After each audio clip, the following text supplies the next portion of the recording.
Good morning. So, may papakita lang ako sa inyo. Alas 9 ng umaga ngayon dito sa Kakortok, Greenland. So, ang ganda ng ambience or ang ganda ng view ngayon dito sa Greenland. Tingnan nyo sa labas. Ama yung buwan, no? Full moon ngayon. So, ito yung sitwasyon ngayon dito sa Kakortok, Greenland. Punong-puno ng hilo.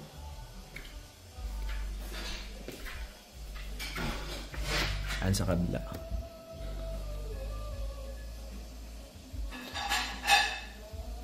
Ang oras ay 9:30 in the morning.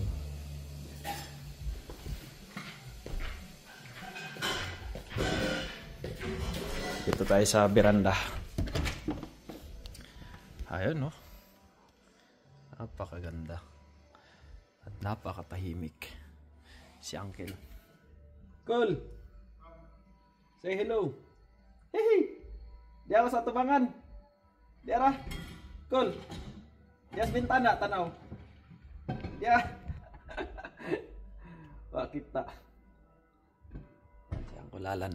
Pinaka, ano sa amin, panganay. 52 years old. Ayan siyang kulalan, sumilip.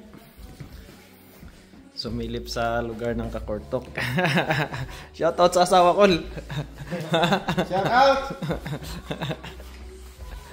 Ayan. Ano siya rito, operator ng bako. Hindi Lahat, operator ng lahat. Pati mga kaya nang i-drive lahat.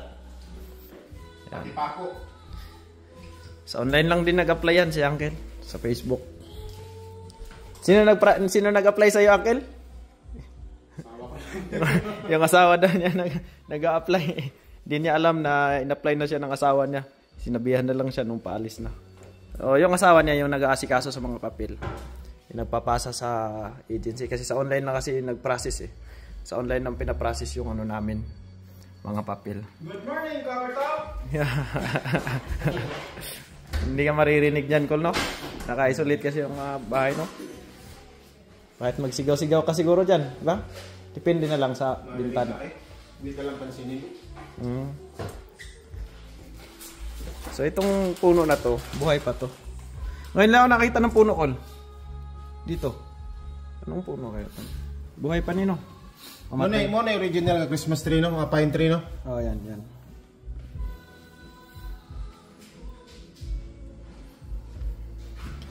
So ito lang yung mga kabahayan dito. Sa mga likod ng mga bundok na yun, wala nang ibang bahay dyan. Kundi dito lang. Ito na yung pinakabahayan ng Kakortok, Greenland. Kalahati pa lang yan. Ito yata yung pangatlo sa pinakamalaking lungsod dito, ano? Pangapat ba? Takos, salamat sa panonood. Paki-share and like naman.